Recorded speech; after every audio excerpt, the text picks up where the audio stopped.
Hello friends, कैसे हो आप सब। उम्मीद है कि बढ़िया होंगे और पढ़ाई कर रहे होंगे।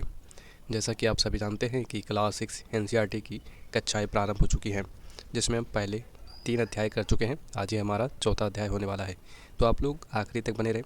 जो लोग नए हैं वो इस चैनल को सब्सक्राइब कर सकते हैं, और जो पुराने लोग हैं वो जानते ही हैं कि किस तरीके से क्लास आरंभ से लेकर अंत तक संपूर्ण होती है।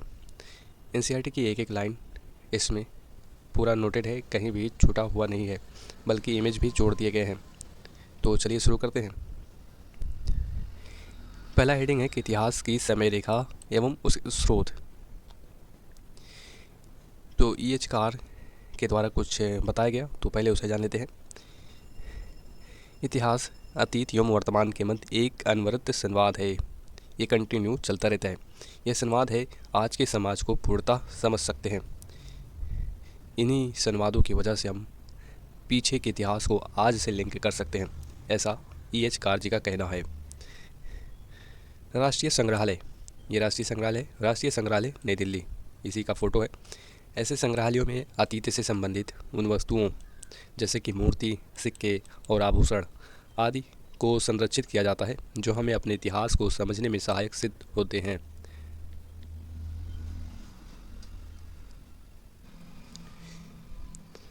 आपके घर में दादा दादी होंगे तो पुराने सिक्के रखे होंगे, तो आप उन्हें देखिएगा तो आपको अच्छा लगेगा। आप देखेंगे तो यही पाइएगा कि हाँ, उस ज़माने में भी किस तरीके के धातु का प्रयोग होता था। आपको अच्छा लगेगा। आप पूछिएगा अपने दादा दादी से, अगर आप हैं वर्तमान में हैं तो। हमारा क्वेश्चन है इस चैप्टर से संबंधित, हम ऐतिहासिक काल की गणना किस प्रकार करते हैं। और दूसरा क्वेश्चन है इतिहास को समझने के लिए विभिन्न स्रोत हमारी किस प्रकार सहायता कर सकते हैं। और तीसरा क्वेश्चन बनता है कि आदि मानव किस प्रकार रहते थे। तो इन तीनों क्वेश्चन का आंसर दे दिया जाए तो आपको कहीं भी कुछ मेहनत करने की ज़रूरत नहीं है, बस आपको पढ़ने की ज़रूरत है। आप पढ़ें केवल, आपको हर चीज़ मिलेगा। तो पहला क्वेश्चन था, हम ऐतिहासिक काल की गणना किस प्रकार करते। ये हमारा विषय होना चाहिए था टॉपिक के अंत में, लेकिन हम फिर भी पहले ही करवा दे रहे हैं। ऐतिहासिक काल की गणना ईसा पूर्व और ईसवी सन से की जाती है, यानी BC और AD से की जाती है। BC ये क्या है, ईसा मसीह के जन्म से पहले का समय, और ईसवी सन जो होता है वो यीशु मसीह के जन्म के बाद का समय होता है। उदाहरण के रूप में ईसा पूर्व अगर 500 शताब्दी है, इसका मतलब क्या है कि 500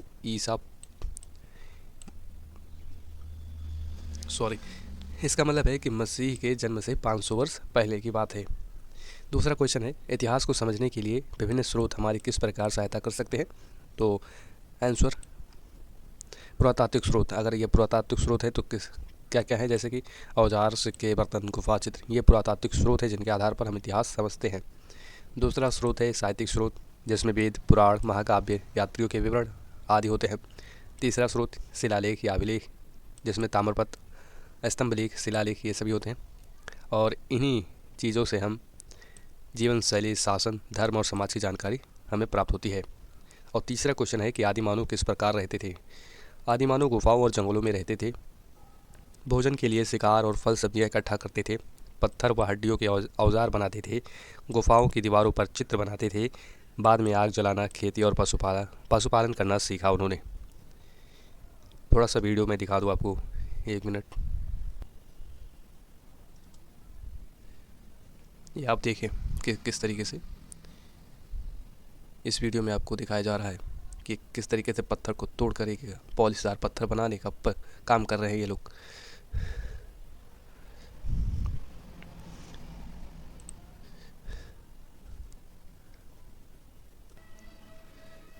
आपने वीडियो में देख ही लिया होगा।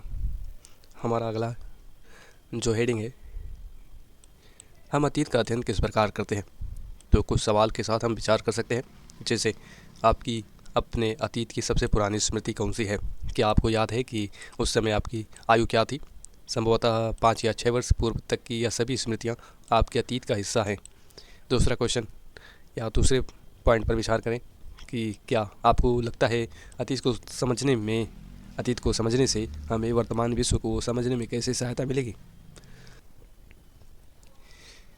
आपको विज्ञान की कक्षा में पता चलेगा कि पृथ्वी का एक बहुत ही लंबा इतिहास है, जिसमें से हम मानव का इतिहास नवीनतम और एक छोटा सा भाग है। तो ये क्वेश्चन भी है और विचार करना भी है, तो आप घबराइए नहीं, मैंने इसका भी फॉर्मेटिंग कर दिया है। लेकिन क्या है कि मैंने जो फॉर्मेटिंग किया है वो अपने स्तर पर किया है, आपके लिए कुछ अलग हो सकता है, आप कुछ अलग सोचे होंगे इस क्वेश्चन के बारे में, आप कुछ अलग विचार किए होंगे, तो आप अलग विचार रखिएगा, कोई दिक्कत नहीं है इसमें। ये विचार है केवल। इतिहास क्या है? मानव के अतीत का अध्ययन। क्वेश्चन, आपको यानी आपकी अपने अतीत की सबसे पुरानी स्मृति कौन सी है? क्या आपको याद है कि उस समय आपकी आयु क्या थी? तो यह प्रश्न व्यक्तिगत है, मतलब मेरे स्तर पर कुछ अलग, आपके स्तर पर कुछ अलग विचार हो सकते हैं। हर छात्र का उत्तर अलग होगा। उदाहरण के लिए, मेरी सबसे पुरानी स्मृति तब की है जब मैं पहली बार स्कूल गया था। मुझे वो दिन याद है। उस समय मेरी आयु लगभग 5 वर्ष थी। मुझे अपनी कक्षा, शिक्षक और दोस्तों से मिलने की घटना याद है। आप अपने जीवन की कोई भी पुरानी घटना लिख सकते हैं, जैसे कि जन्मदिन की पार्टी, पहला खिलौना, दादा दादी के साथ बिताया गया समय, ये सब आप लिख सकते हैं। मतलब ये अलग अलग लोगों के लिए अलग अलग हो सकती है, कोई एक निश्चित आंसर इसका नहीं हो सकता, ये विचार करना है। दूसरा क्वेश्चन बताया है कि आपको क्या लगता है अतीत को समझने से हमें वर्तमान विश्व को समझने में कैसे सहायता मिलेगी? तो इसका आंसर ये है, अतीत को समझने से हमें यह पता चलता है कि लोग पहले कैसे रहते थे और उनका जीवन कैसा था। हम यह जान पाते हैं कि समाज, खेती, व्यापार और शासन धीरे धीरे कैसे बदले। अतीत की खोज से हमें वर्तमान रीति रिवाज, परंपराएं और विज्ञान की प्रगति समझने में मदद मिलती है। इतिहास से सीख लेकर हम वर्तमान में बेहतर निर्णय ले सकते हैं और भविष्य को सुधार सकते हैं। जैसे कि आपने वीडियो में देखा आदि मानव को किस तरीके से पहले वो पत्थर को तोड़कर औजार बनाते थे। आज औजार देख लीजिए कि कितने आधुनिक हो चुके हैं, अब पत्थर की ज़रूरत नहीं है। ये चित्र 4.1 पृथ्वी पर जीवन के विकास या उद्भव के कुछ प्रमुख चरणों की समय रेखा है। ये नीला बॉक्स जो है वो अरबों वर्ष पूर्व की घटना के बारे में बताता है। और सॉरी, ये नीला नहीं है, मतलब आसमानी है, कुछ भी कलर हो आप जान लीजिए, बस नीला है। ये करोड़ों वर्ष पूर्व और ये जो है वर्षों पूर्व की घटनाएं के बारे में बताता है। ये आपको एनसीईआरटी के पेज 60 पर मिल जाएगा। तो ये जो है 4.54 करोड़ नहीं, अरबों वर्ष पहले पृथ्वी बनी। और प्रथम कोशिकाएं आप देख लीजिए, इन्हीं अरबों वर्षों के बीच में आया था। तो आप देख सकते हैं इस चित्र में, आप बताइएगा कि कौन सा प्राणी या कौन सा पौधा कब आया था। जैसे शार्क नीले वाले बॉक्स में है, तो ये करोड़ वर्ष पूर्व में आया होगा।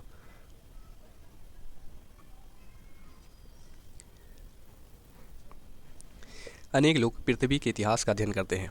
उनमें से कुछ लोग पृथ्वी की सतह के नीचे के रहस्यों को जानने के लिए प्रशिक्षित होते हैं। इस तरह वे पृथ्वी के अतीत के साथ ही हमारे अतीत को भी समझने में सहायता करते हैं। ऊपर दिए गए 4 चित्रों में प्रदर्शित की जा रही गतिविधियों का अवलोकन कीजिए। ये तो एनसीईआरटी की लाइन है, ऊपर एक चित्र भी नहीं है, मैंने स्लाइड में डाला हुआ है, ऊपर नीचे भी हो सकता है, तो आप ये घबराइएगा नहीं, सभी चित्र हैं। पहला है भूवैज्ञानिक चित्र 4.2.1, मतलब इस तरीके से आप पढ़ सकते हैं। पृथ्वी के भौतिक स्वरूपों जैसे कि मृदा, पत्थरों, पहाड़ियों, पर्वतों, नदियों, महासागरों एवं पृथ्वी के अन्य हिस्सों का अध्ययन करते हैं। तो भूवैज्ञानिक कौन होते हैं? जो इन चीज़ों के अंदर अध्ययन करते हैं, इन चीज़ों के बारे में अध्ययन करते हैं। जीवाश्म विज्ञानी जीवाश्म के रूप में करोड़ों वर्ष पूर्व के पेड़ों, पशुओं एवं मानवों के अवशेषों का अध्ययन करते हैं। मानव विज्ञानी वे लोग मानव समाजों एवं संस्कृतियों का अतीत से लेकर वर्तमान तक अध्ययन करते हैं। पुरातत्व विज्ञानी मानव, पौधों एवं पशुओं द्वारा अपने पीछे छोड़े गए अवशेषों जैसे कि उपकरण, घड़े, पात्र, मनके, मूर्तियाँ, खिलौने, हड्डियाँ, पशुओं और मानवों के दांत, जले हुए अनाज, घरों एवं ईंटों के हिस्से एवं अन्य वस्तुओं का उत्खनन करके अतीत का अध्ययन करते हैं। तो इनका चित्र हम नीचे देख लेते हैं। ये भूविज्ञानी है, ये जीवाश्म विज्ञानी, ये मानव विज्ञानी और ये पुरातत्व विज्ञानी। जीवाश्म क्या है? जीव जंतुओं के पद चिन्हों या पौधों के अवशेष चिन्ह जो कि मृदा अथवा शिलाओं की परतों के बीच संरक्षित पाए जाते हैं, उन्हें जीवाश्म कहते हैं। युग क्या है? समय का एक निश्चित कालखंड युग कहलाता है। तो ये सभी एनसीईआरटी में है, तो मैंने कट करके लगा दिया है, कुछ भी छूटा नहीं है आपका।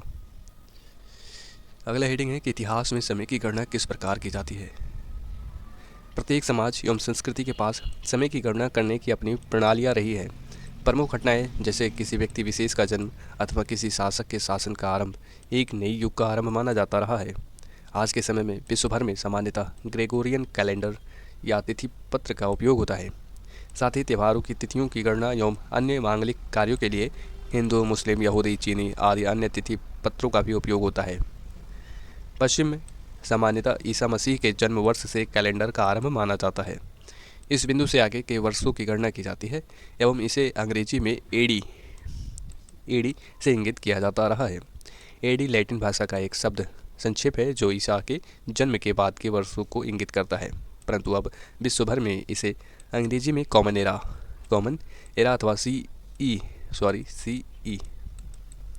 कहा जाता है। उदाहरण के रूप में भारत 1947 में स्वतंत्र हुआ। इसे 1947 ईस्वी, कभी कभी ईस्वी सन 1947 अथवा 1947 CE यानी कॉमन एरा लिख सकते हैं।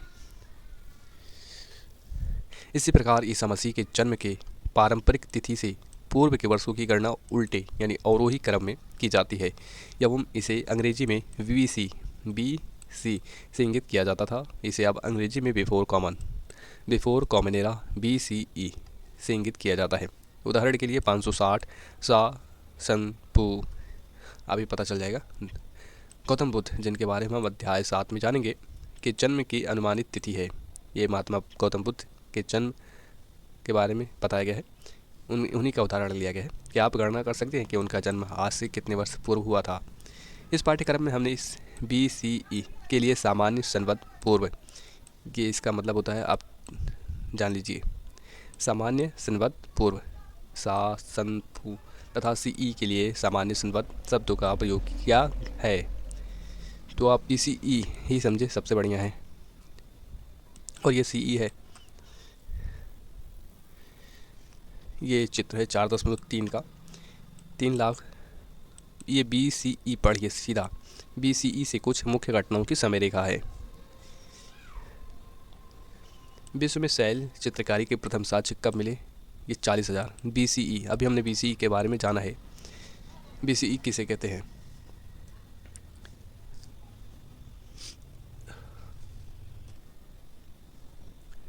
यानी ईसा मसीह के जन्म के पहले की बात है। 40,000 BCE यानी 40,000 ईसा मसीह के जन्म के पहले, तो इसके साथ मिलते हैं। और ये 3 लाख BCE है। मांगलिक जो होता है उसका मतलब होता है अनुकूल अथवा भाग्य लाने वाला शुभ समय। उदाहरण 1, मांगलिक शुरुआत। ग्रेगोरियन कैलेंडर या तिथि पत्र क्या है? इस कैलेंडर का उपयोग अब विश्व भर में होता है, जिसमें 365 दिन मिलकर 12 मास का निर्माण करते हैं एवं प्रत्येक 4 वर्ष में एक अधिवर्ष होता है। इस प्रकार शताब्दी वर्ष जैसे 1800, 1900, 2000 आदि सभी अधिवर्ष या लीप वर्ष होंगे यदि वह 400 से विभाजित हो सकते हैं। इसीलिए दिए गए शताब्दी वर्षों में से केवल 2000 ही लीप वर्ष होगा। 1900 क्यों नहीं होगा? क्योंकि ये 400 से डिवाइड नहीं होगा, पूरा डिवाइड होना चाहिए, रिमाइंडर आना चाहिए, पॉइंट में नहीं आना चाहिए। अब ये डिवाइड ही नहीं होगा तो ये लीप वर्ष नहीं होगा।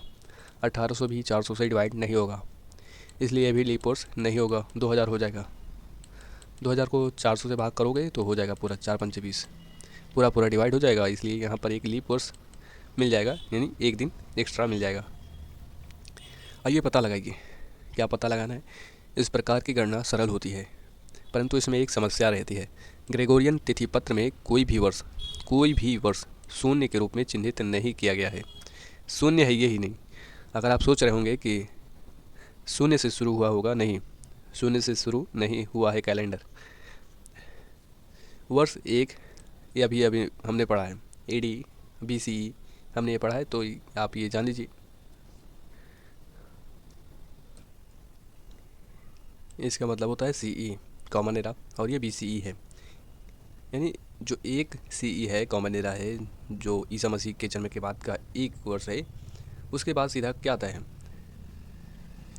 उसके बाद सीधा 1 आता है, बीच में 0 नहीं आता है। 2 फिर ये CE नहीं BCE है, से लेकर 2 CE तक एक समय रेखा बनाइए। आप बना सकते हैं, इस तरीके से बना सकते हैं आप, इस तरीके से, तो 0 नहीं आएगा, आप चिंता ना करें।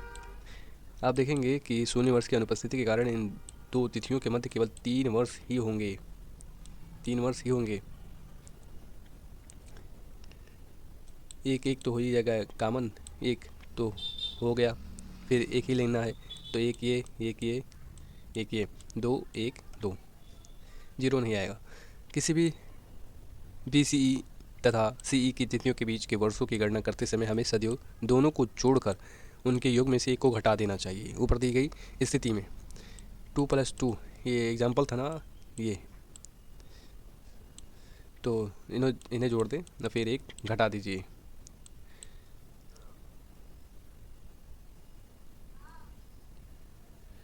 तो कितना आएगा, 3 आएगा। ये बराबर का साइन होना चाहिए था, माइनस लग गया है। अपने सहपाठियों के साथ कुछ ऐसे उदाहरणों का अभ्यास कीजिए। उदाहरण, यदि हम महात्मा बुद्ध के प्रश्न पर पुनः लौटें, मान लीजिए हम आज 2024 CE में हैं, यानी ईसा मसीह के जन्म के 2024 वर्ष बाद, तो महात्मा बुद्ध का जन्म जो होगा वो 560 प्लस 2024, माइनस करना नहीं बोले, नहीं तो गलत हो जाएगा। तो आंसर ये आएगा 2583, यानी इसका मतलब है कि 2583 वर्ष पूर्व महात्मा बुद्ध का जन्म हुआ था। तो बहुत ही बढ़िया एग्जाम्पल से समझ में आया होगा आपको। अगर नहीं समझ में आया है तो आप फिर से वीडियो को देख लीजिएगा। क्या है कि ये जो हिंदी में है, ये सा सन पू, ये समझ में नहीं आता, तो BCE समझ लीजिए इसे BCE, और जो है सा सन उसे CE समझ लीजिए। मतलब पीछे वाला स्लाइड देखिएगा तभी आएगा, नहीं तो फिर ऊपर से निकल जाएगा। और ये देखिए फिर से एक नया चित्र, ये कौन सा टाइमलाइन है, ये भी CE, मतलब ये भी BCE है। ईसा मसीह के जन्म के पहले का समय 12,000, 10,000, 8,000, 6,000, 4,000, 2,000, और ये 2000, यानी ईसा मसीह के जन्म के 2000 बाद। तो ईसा मसीह का जन्म यहाँ पर मान लीजिए यहाँ होगा, है कि नहीं, तभी तो आगे है 2000 वर्ष बाद। हम इस काल में हैं, 2000 वाले में हैं, 2025 चल रहा है तो 2000 वाले में है।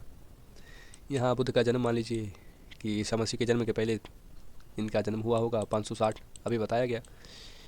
यह अशोक यहाँ टाइमलाइन पर है, तो मतलब ये टाइमलाइन देखिए और पता लगाइए क्या कब हुआ था। जैसे कि अंतिम हिमयुग का अंत कब हुआ, 12,000 BCE। इस प्रकार के घटनाओं को चिन्हित करने के लिए समय रेखा एक सुविधाजनक उपकरण है। पृष्ठ संख्या 62 व 63 पर चित्र 4.3 को देखिए। अभी हम देख चुके होंगे, है कि नहीं, ये 4.3 तो ये देख चुके हैं, क्योंकि यह किसी विशेष अवधि में तिथियों और घटनाओं के अनुक्रम को दिखाता है। यहाँ दर्शाई गई सरलीकृत समय रेखा पर मानव सभ्यता के आरंभ से वर्तमान तक की यात्रा को दर्शाया गया है। समय रेखा पर बिंदुओं के माध्यम से प्रमुख ऐतिहासिक घटनाओं को चिन्हित किया गया है, जो इम्पोर्टेंट है उन्हीं घटनाओं को दिखाया गया है, बताया गया है। ध्यान रखिए कि समय रेखा पर बिंदुकृत हिस्सा छोड़े गए कालखंड को दर्शाता है, अन्यथा यह समय रेखा लगभग 3 मीटर लंबी हो जाती। बिंदुकृत इस तरीके से दिखाया गया है, नहीं तो बहुत लंबी हो जाती। समय रेखा ऐतिहासिक घटनाओं के क्रम को समझने में भी सहायक होती है। उदाहरण के रूप में तिथियां देखे बिना भी आप देख सकते हैं कि बुद्ध का जन्म ईसा मसीह के जन्म से पहले हुआ था, जैसा कि आपने चित्र की मदद से समझा है सब। अब अगला पॉइंट है कि ध्यान क्या रखना है, वर्ष एवं दशक। वर्ष एवं दशक, दशक क्या है, 10 वर्षों का कालखंड। वर्ष एवं दशक के साथ ही इतिहास में लंबी अवधि का अध्ययन करते समय हम सामान्यतः 2 अन्य विशेष शब्दों का भी उपयोग करते हैं। यहाँ पर चित्र ऊपर नीचे हो गए हैं, तो आप चिंता न करिए, जो भी हमने इस स्लाइड में पढ़ा है इसका चित्र यहाँ पर है। ये अतीत है और ये भविष्य है। ये 2000 मतलब CE है, ईसा मसीह के जन्म के बाद का समय है, और ये ईसा मसीह का जन्म है। और ये यहाँ पर महात्मा बुद्ध का जो जन्म है उसको बताया गया, दिखाया गया है।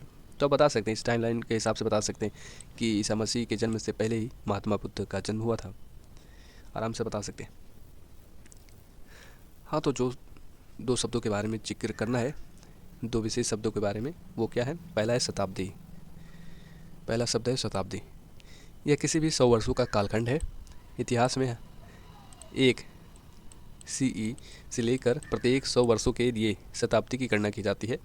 उदाहरण के रूप में वर्तमान में हम 21वीं शताब्दी में हैं, जो 2001 से आरंभ होकर 2100 तक चलेगी। समझ में आया। ईसा पूर्व की गणना करने के लिए हम 1 BCE से आरंभ करके समय से पीछे की ओर लौटते हैं। उदाहरण के रूप में तीसरी शताब्दी BCE में 300, ये बार बार आता है, अच्छा नहीं लगता है, पढ़ने में भी कठिनाई होती है, आपको समझने में भी। तो BCE से लेकर 201 BCE तक का समय सम्मिलित होगा। तीसरी शताब्दी में, अगर हम तीसरी शताब्दी ईसा पूर्व की बात करते हैं, सबसे बढ़िया ईसा पूर्व की बात करते हैं, तो उसमें कौन सा डेट शामिल होगा, मतलब क्या शामिल होगा, तो ये शामिल होगा। 300 से लेकर जाएंगे हम 201 तक, इस तरीके से हम पीछे चलते जाएंगे और वही क्रम में लिखते हैं, यानी बढ़ते छोटे, इस मतलब पहले ज़्यादा फिर छोटा, इस तरीके से जाएंगे। और दूसरा हमारा शब्द है सहस्त्राब्दी। यह किसी भी 1000 वर्षों का कालखंड है। इतिहास में ये एक शासन यानी ईसा मसीह के जन्म के बाद का समय से लेकर प्रत्येक सहस्त्र वर्षों के लिए सहस्त्राब्दी की गणना की जाती है। उदाहरण के रूप में हम तीसरी सहस्त्राब्दी में है, जो 2001 से ईस्वी समझ लीजिए, ईस्वी से आरंभ होकर 3000 ईस्वी तक चलेगी। ठीक, शताब्दी की तरह ही ये जो ईसा मसीह के जन्म के समय का पहले गणना है, सहस्त्राब्दी की गणना के लिए एक ईसा पूर्व से आरंभ करके समय में पीछे की ओर लौटते हैं। उदाहरण के रूप में एक सहस्त्राब्दी ईसा पूर्व में एक ईसा पूर्व से लेकर 1000 ईसा पूर्व तक का समय सम्मिलित होगा। पृष्ठ 62 और 63 चित्र 4.3 में दी गई समय रेखा में क्या आप 8वीं सहस्त्राब्दी, ये क्या है, ईसा पूर्व को चिन्हित कर सकते हैं? बिल्कुल आप कर सकते हैं, आपने देखा तो आप बिल्कुल कर सकते हैं। ये चित्र है, आप बिल्कुल आराम से करिएगा, आगे पता लगाइए। 1900 ईस्वी से लेकर आज तक की एक समय रेखा बनाइए। इस पर अपने दादा दादी, नाना नानी, माता पिता, भाई बहन एवं अपनी जन्म तिथियों को अंकित कीजिए। साथ ही 20वीं शताब्दी ईस्वी के आरंभ वर्ष व अंतिम वर्ष को भी अंकित कीजिए। तो इसका भी आंसर फॉर्मेट कर दिया गया, आप चिंता बिल्कुल भी ना करें। समय रेखा 1900 से लेकर के आज तक, 1900 ईस्वी से लेकर आज तक। सबसे पहले सीधी क्षैतिज रेखा खींचिए, इस तरीके से, जिस तरीके से इमेज में आपने देखा, ये रेखा है ना, इस तरीके से रेखा खींचना है। रेखा पर 1900 ईस्वी से लेकर वर्तमान वर्ष 2025 तक का साल लिखिए। आप इस तरीके से बना सकते हैं, गैप पर भी बना सकते हैं, 50 वर्षों का गैप दे सकते हैं, 25 वर्षों का गैप दे सकते हैं, कुछ भी। बीच बीच में 1925, 1950, 1975, 2000, 2025 आदि मुख्य वर्षों को अंकित कीजिए। इस तरीके से आप लिख सकते हैं 1975, 2000 और भी आगे खींच सकते हैं। इस तरीके से अपने परिवार के सदस्यों जैसे कि दादा दादी, नाना नानी, माता पिता, भाई बहन और अपनी जन्म तिथियाँ इस रेखा पर सही साल पर लिख दीजिए। जैसे किसी के अगर मान लीजिए जन्म तिथि 1930 है, तो यहाँ पर बना दीजिए आप। दादा दादी की मान लीजिए यहाँ पर है, तो यहाँ पर बना दीजिए। उदाहरण के रूप में दादाजी का जन्म जो है 1945 में हुआ था, तो इन्हीं दो टाइम लाइनों के बीच में आएगा। 1925 से 1950 के बीच में ही यहीं कहीं दादाजी का जन्म आएगा। दादी जी 1950, पिताजी 1975, माताजी 1980, यहीं कहीं, भाई 2005, आप 2012 में। इस तरीके से एग्जाम्पल कुछ भी ले सकते हैं आप, यही एग्जाम्पल ले सकते हैं, या आप सही एग्जाम्पल लेकर भी बना सकते हैं। यहाँ केवल मैंने उदाहरण लिया है, असली जन्म तिथि आप अपने हिसाब से लिखे। इतिहास के स्रोत क्या है, इसका मतलब क्या है? कोई स्थान, व्यक्ति, लेख अथवा वस्तु जिसके माध्यम से हम अतीत की किसी घटना अथवा कालखंड से संबंधित जानकारी एकत्र करते हैं, उसे इतिहास के स्रोत कहते हैं। ध्यान रखें, फिर से ध्यान रखना है। क्या रखना है? क्या आप जानते हैं कि भारत में पारंपरिक तिथि पत्रों का निर्माण किस प्रकार किया जाता रहा है? अनेक भारतीय तिथि पत्र महीनों एवं दिनों के निर्धारण के लिए सूर्य एवं चंद्रमा की स्थिति पर निर्भर करते हैं। पंचांग तालिकाओं की एक पुस्तक है जिसमें प्रत्येक माह के दिनों के साथ साथ संबंधित खगोलीय आंकड़ों को सूचीबद्ध किया जाता है। उदाहरण या सूर्य ग्रहण, चंद्र ग्रहण, सूर्योदय एवं सूर्यास्त आदि जैसी घटनाओं का सटीक आकलन करता है। मौसम के पूर्वानुमान, त्योहारों की तिथियों और समय निर्धारण आदि के लिए आज भी भारत में पंचांग का बड़े स्तर पर उपयोग होता है। बिल्कुल सही बात है। आप किसी भी कैलेंडर को उठाइए, चाहे किसी भी धर्म का हो, तो वो क्या करते हैं, कोई चंद्रमा की गति पर जो आधारित कैलेंडर होता है उसके हिसाब से चलते हैं। अब जैसे कि मुस्लिम में है रमज़ान का महीना आएगा तो चाँद देख कर, मतलब उस चाँद के हिसाब से चलेंगे, नहीं चंद्रमा की गति पर निर्भर करता है। आप चंद्र ग्रहण हो गया, सूर्य ग्रहण हो गया, मतलब ये सब सूर्य और चंद्रमा की गतियों पर निर्भर करते हैं। जो पंचांग होते हैं उन्हीं के हिसाब से त्यौहार भी मनाए जाते हैं।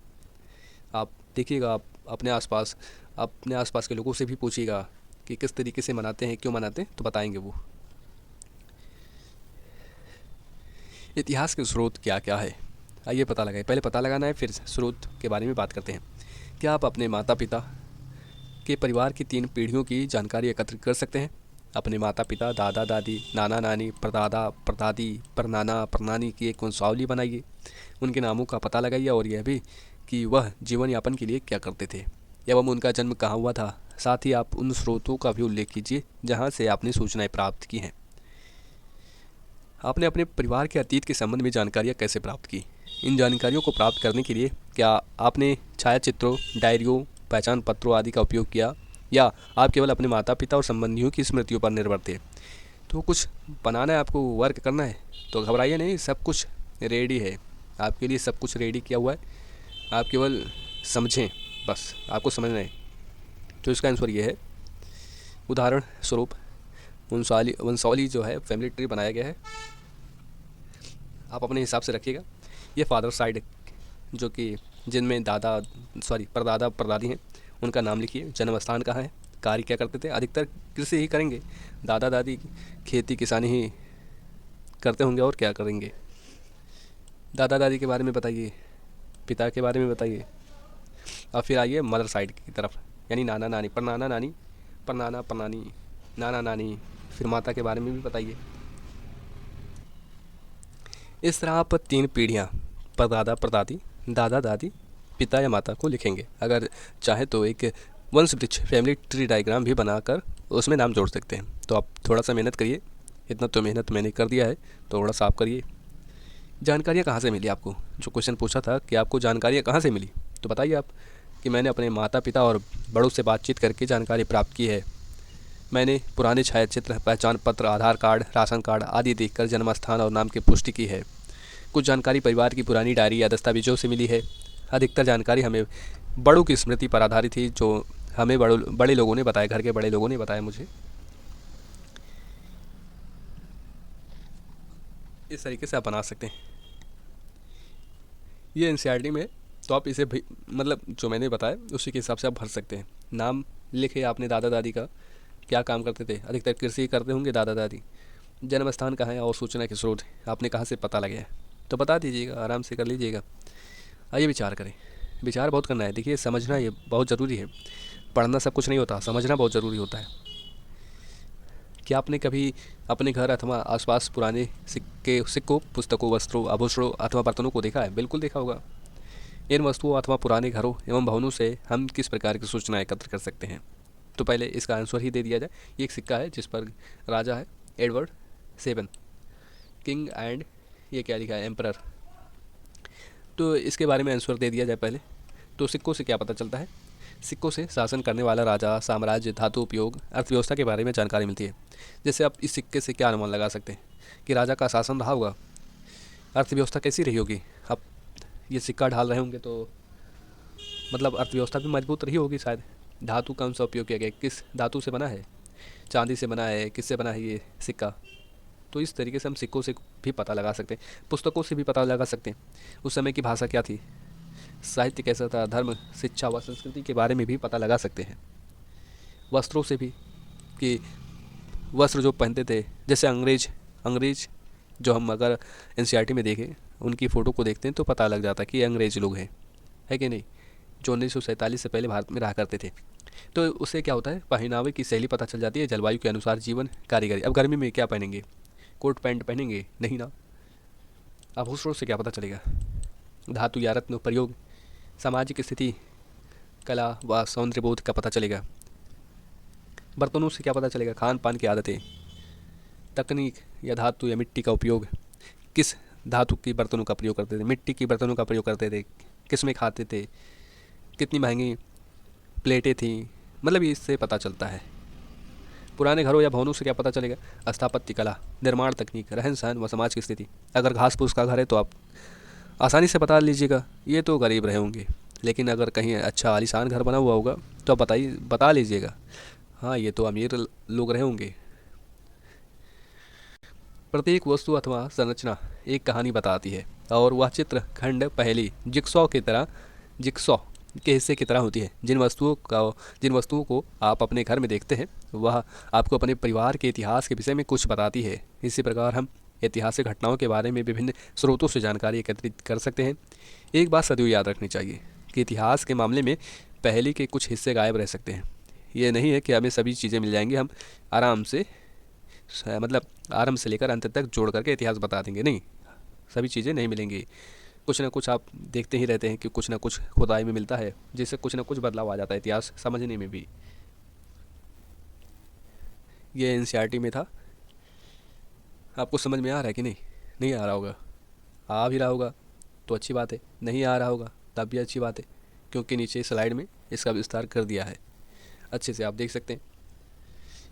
ये पुरातात्विक स्रोत यह वे स्रोत हैं जो खुदाई, संरचना या अवशेषों से प्राप्त होते हैं। अवशेषों से थोड़ा सा पढ़ने में गलती हो जाती है, ऐसा इसलिए होता है कि हिचकिचाहट होती है, इसलिए हो जाता है।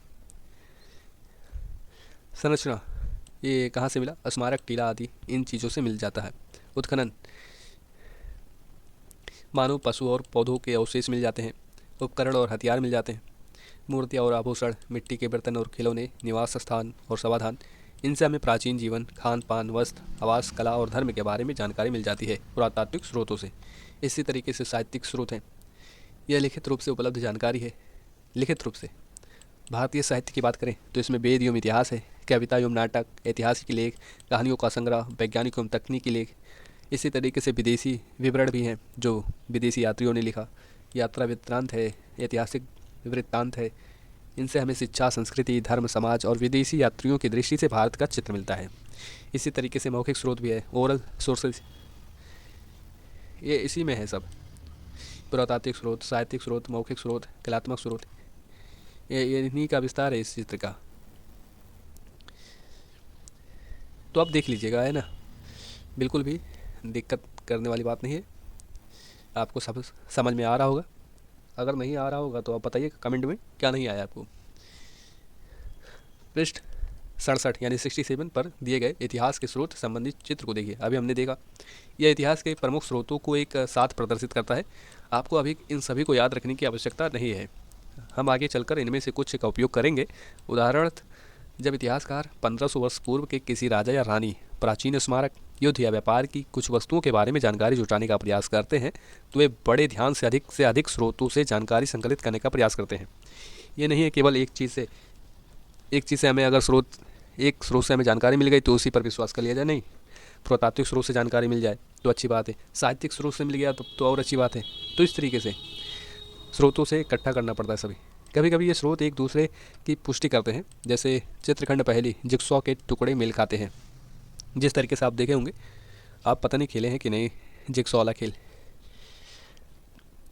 तो कभी यह एक दूसरे के विपरीत सूचनाएं प्रदान करते हैं, जैसे कि चित्रखंड पहली जिक्सॉ के टुकड़े मेल नहीं खाते कभी कभार। ऐसी परिस्थितियों में यह निर्णय लेना पड़ता है कि किस स्रोत पर अधिक विश्वास किया जाए। इस प्रकार इतिहासकार जिस कालखंड का अध्ययन कर रहे होते हैं वे उसके इतिहास का पुनर्निर्माण करने का प्रयास करते हैं।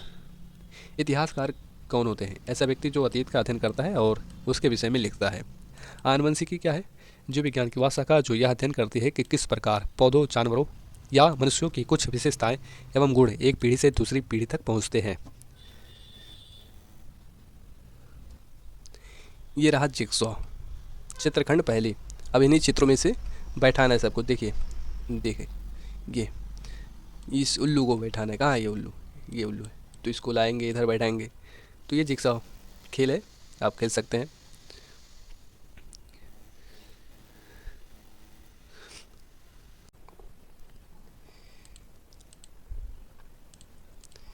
इतिहास के इन सभी स्रोतों में कौन योगदान देता है?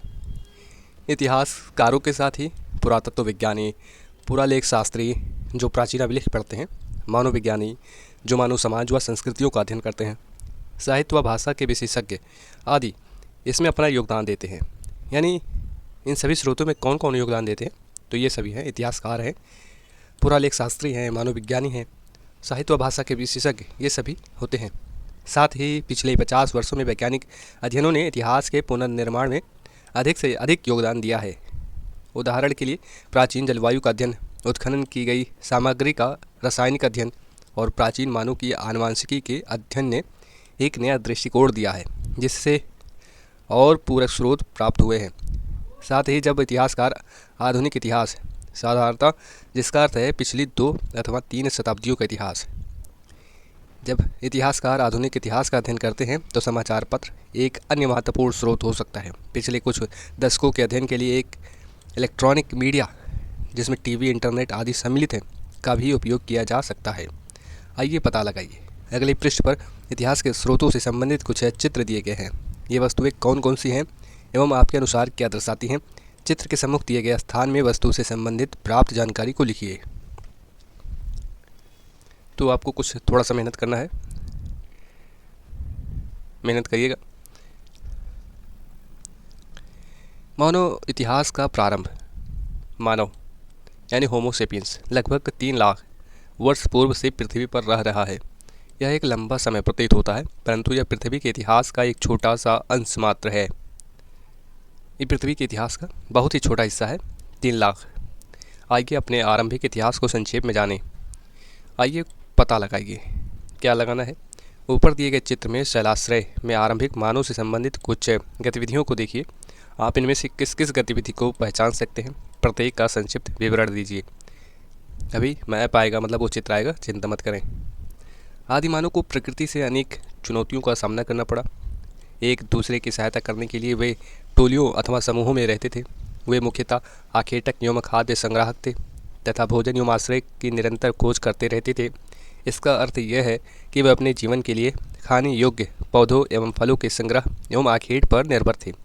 आखेट मतलब शिकार करके अपना भरण पोषण करते थे। हमारे आदि पूर्वजों के प्राकृतिक तत्वों को लेकर कुछ निश्चित विश्वास थे। संभवतः उनकी मरणोपरांत जीवन को लेकर भी कुछ धारणाएं थी। मरणोपरांत जीवन मतलब होता है मृत्यु के बाद का जीवन। ये चित्र है, आप इस चित्र को देखें और कुछ इसमें बताने का प्रयास करें कि क्या कौन कर रहा है। यहाँ पेंटिंग की जा रही है, यहाँ आग जलाया जा रहा है, किसी को भूना जा रहा है, यहाँ कुछ और क्रियाएं की जा रही हैं। मतलब आप देखें और इस चित्र की मदद से बताएं कि इसमें क्या क्या हो रहा है। इसका आंसर चित्र में दिखाई देने वाली गतिविधियाँ। पहला है शिकार का चित्र बनाना, जिसे हम भित्ति चित्र कहते हैं। दीवार पर जानवरों और मनुष्यों की आकृतियाँ बनाई जा रही है।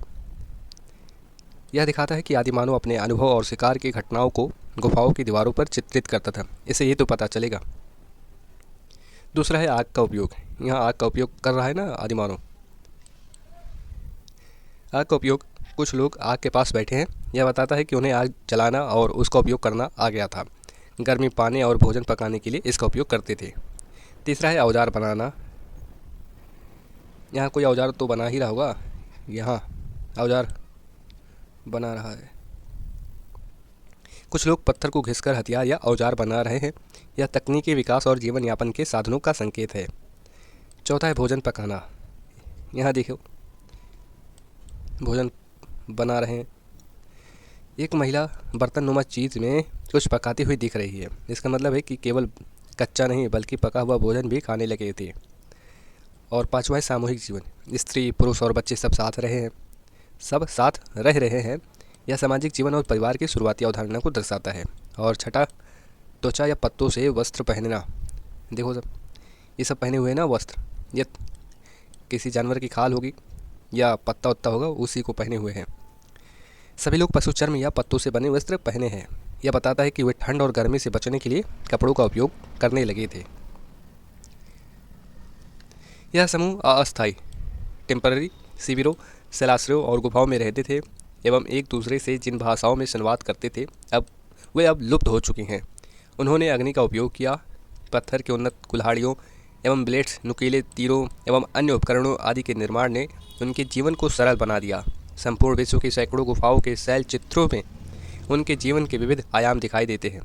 आप अगर देखना चाहें तो अजंता की गुफाएं हैं, मतलब बहुत सी अभी हैं जहाँ पर आदिमानव से संबंधित कलाकृतियाँ देखने को मिल जाएगी। इनमें से कुछ चित्र साधारण आकृतियों एवं प्रतीकों के हैं, जबकि कुछ अन्य चित्र अधिक विस्तृत हैं एवं उनमें पशुओं एवं मानवों के दृश्य हैं। समय के साथ इन आदिमानवों ने पत्थर एवं मनकों की माला, पशुओं के दांतों के पेंडेड यानी पेंटेड, जिसे पेंट किया गया है, दांतों के पेंटेड आदि जैसे साधारण आभूषण बना लिए और कभी कभी वे दूसरे समूहों के साथ इनका आदान प्रदान करने लगे।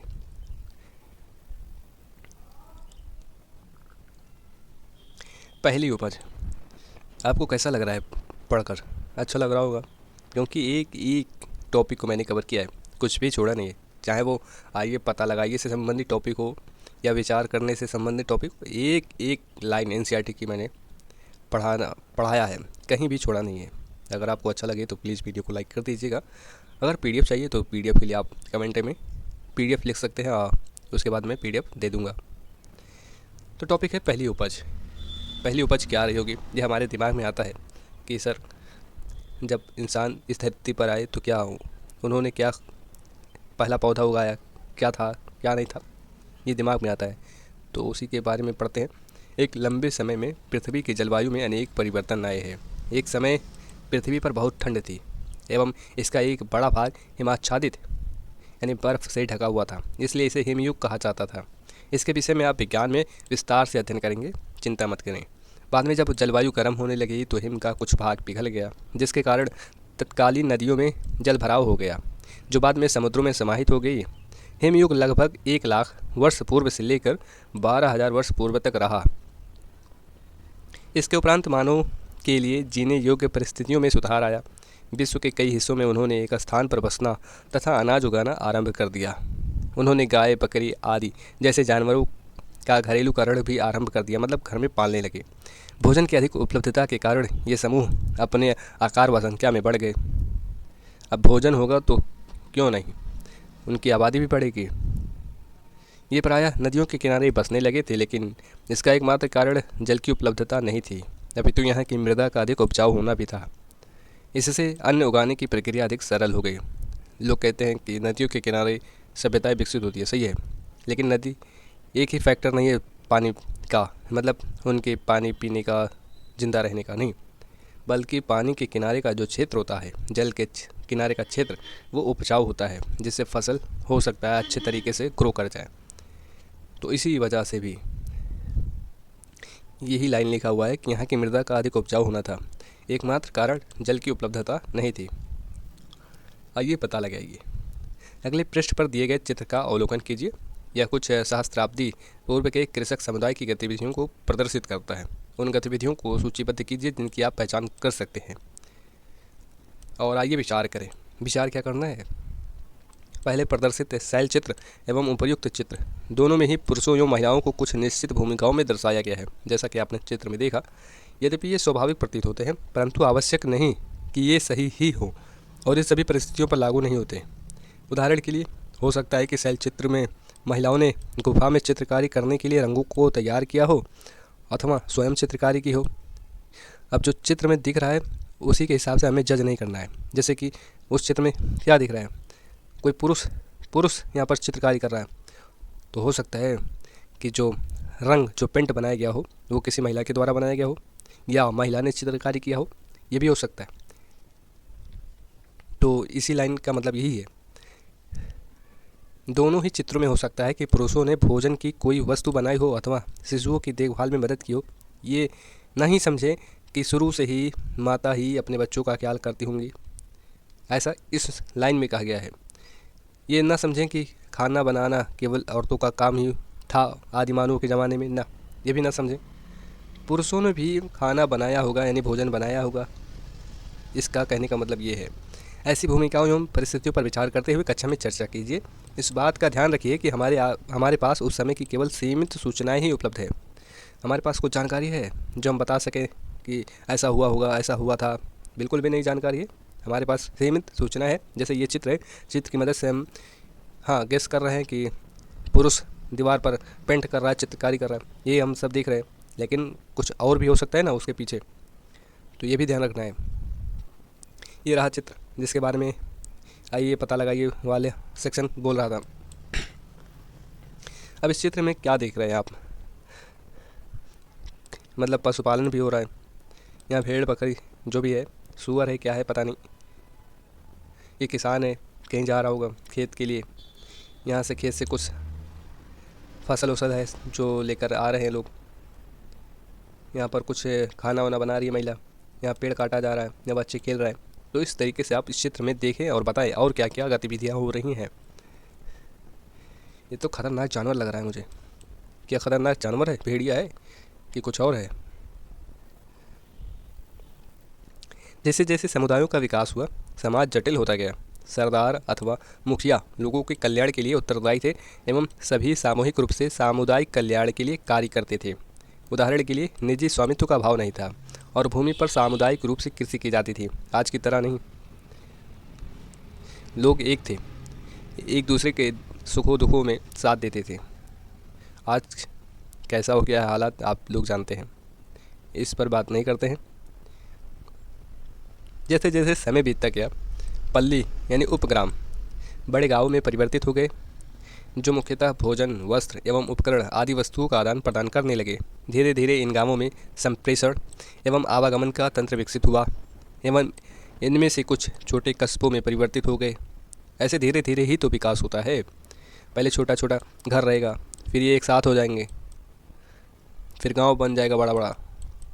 इस तरीके से छोटे छोटे कस्बों में परिवर्तित हो गए। उदाहरण के लिए मृदभांड एवं मिट्टी, अन्य वस्तुओं को बनाने एवं धातुओं के उपयोग, पहले तांबा फिर बाद में लोहा उपयोग किया गया।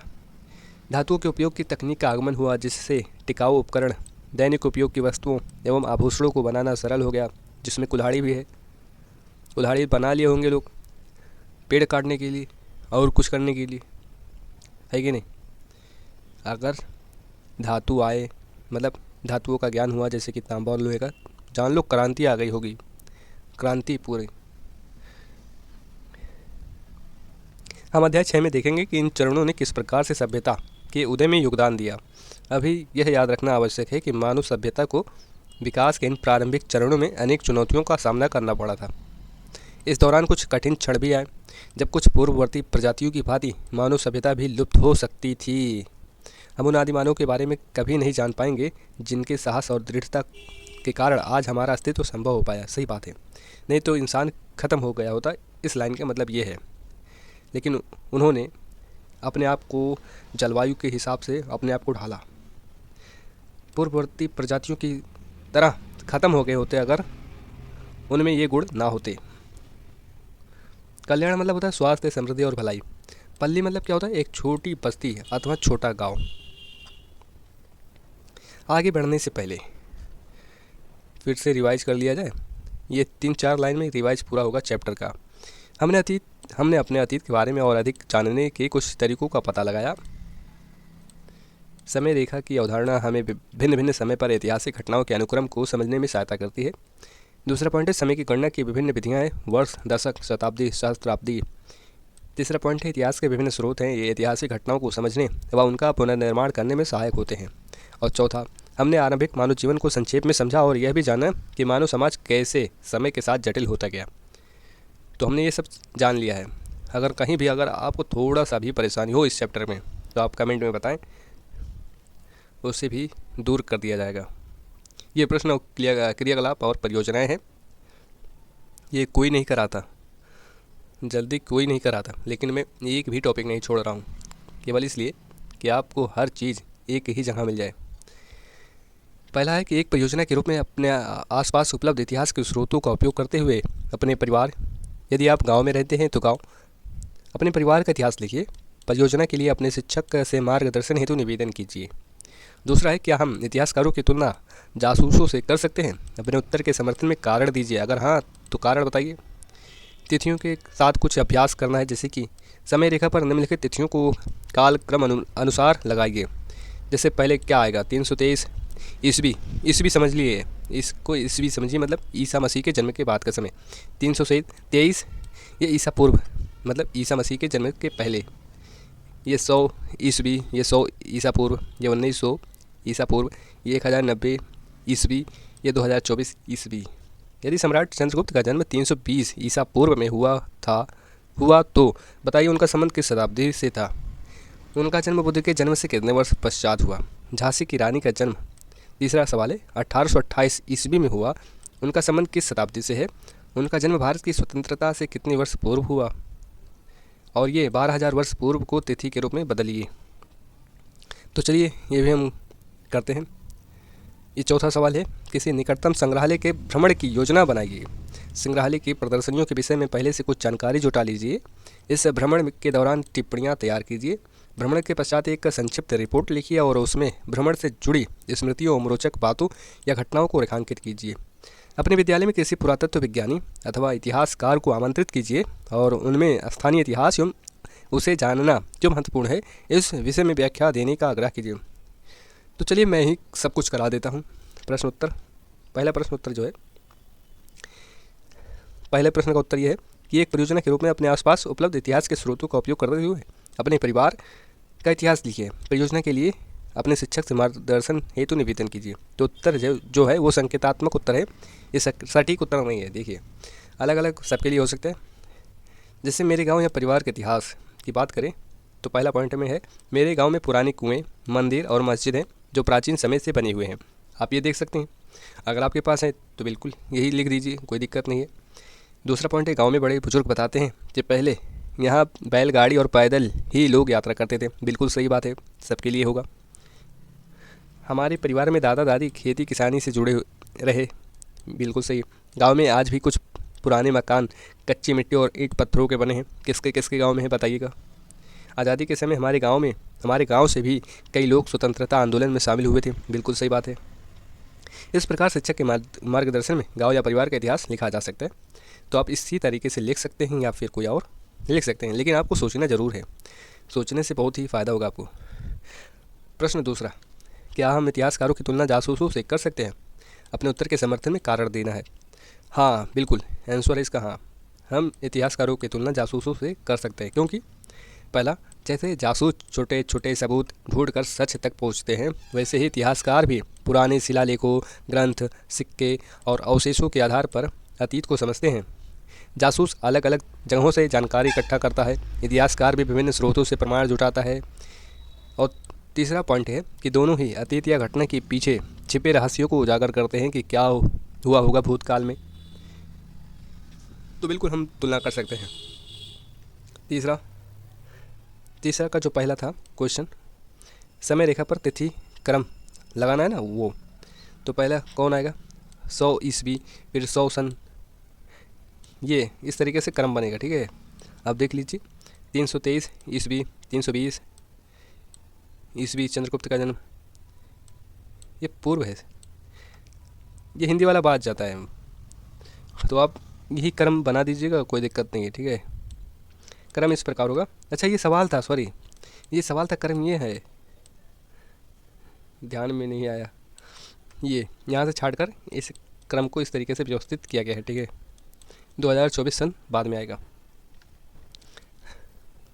दूसरा, यदि सम्राट चंद्रगुप्त का जन्म 320 ये क्या है, सापू मतलब कुछ बिफोर, मतलब क्या कहते हैं, ईसा मसीह के जन्म के पहले हुआ, तो इनका संबंध किस शताब्दी से था? उनका जन्म बुद्ध के जन्म से कितने वर्ष बाद हुआ?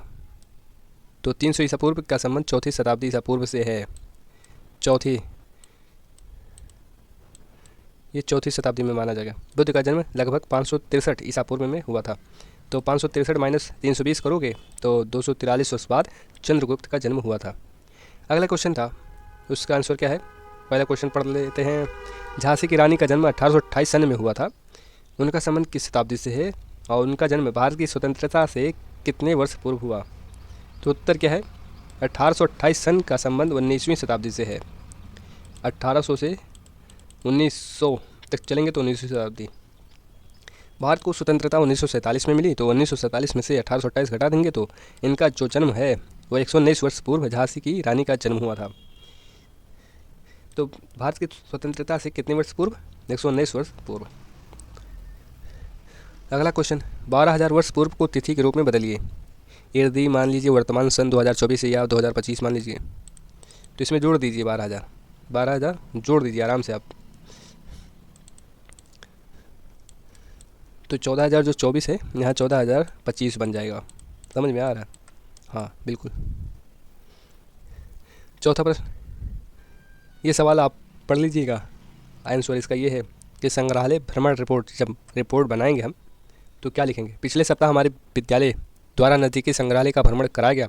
इस भ्रमण से पहले हमने संग्रहालय में रखी जाने वाली प्रदर्शनियों के विषय में जानकारी एकत्र की। संग्रहालय में प्रवेश करते ही हमने प्राचीन मूर्तियों, पुराने सिक्कों, पांडुलिपियाँ और शिलालेख देखे। वहाँ पर स्वतंत्रता आंदोलन से जुड़ी वस्तुएं, सैनिकों के हथियार और पुरानी तस्वीरें भी प्रदर्शित की गई थी।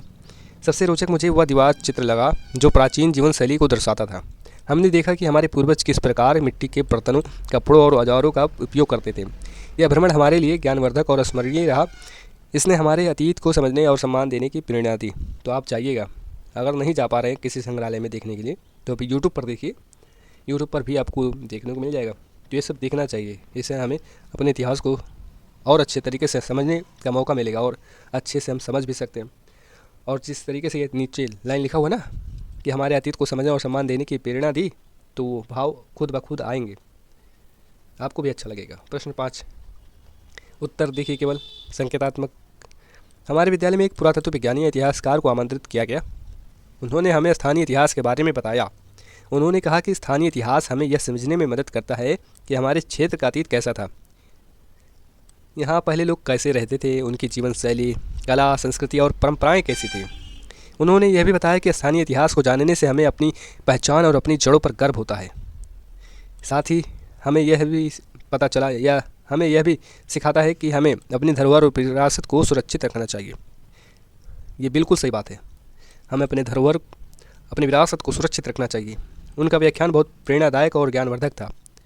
तो इस तरीके से 5वां प्रश्न भी कंप्लीट होता है। और ये आखिरी में आपके लिए, आप लोगों के लिए, खुश रहें, मस्त रहें, पढ़ते रहें।